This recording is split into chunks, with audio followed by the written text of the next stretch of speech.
বিসমিল্লাহির রহমানির রহিম। আমার এই ভিডিওটা আপনারা যেখান থেকে দেখতেছেন এবং দেখবেন সবাইকে আমার সালাম, আসসালামু আলাইকুম রহমতুল্লাহি ওবরাকাতুহ।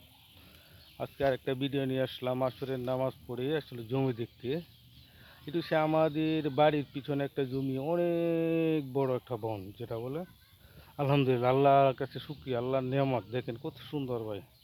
21 ফুটন্ত বিকেলবেলা দেখতে খুব সুন্দর এবং আল্লাহর কাছে লাখ লাখ শুকরিয়া, আল্লাহ অনেক ভালো ফসল দান দিয়েছেন। দেখেন এটা আমার একটা জমি, কামারের পাশাপাশি অল্প একটু জমি কৃষিকাজ করি, কারণ সময়ের অভাবে বেশি করতে পারি না। আলহামদুলিল্লাহ, আল্লাহর কাছে লাখ লাখ শুকরিয়া, ভালো ফসল হয়েছে। আর বিশেষ করে এই পর্যন্ত বিকালে খুব সুন্দর একটা সিনারি দেখেন। আসলে এই সবুজ শ্যামল চায়টা দেখতে আমরা সবাই পছন্দ করি, এই জন্য দেখেন আলহামদুলিল্লাহ অনেক সুন্দর একটা গ্রাম। এটা একটা পুকুর আমার এক চাচার, যেটা সে আমাদের বাড়ির পিচ। দেখেন আমাদের পুরো বনটা দেখালাম, অনেক সুন্দর, অনেক আলহামদুলিল্লাহ। তা আশা করি ভিডিওটা সবাই দেখলে ভালো লাগবে, এবং ভালো লাগলে অবশ্যই লাইক শেয়ার দিয়ে পাশে থাকবেন। ওকে, আসসালামু আলাইকুম।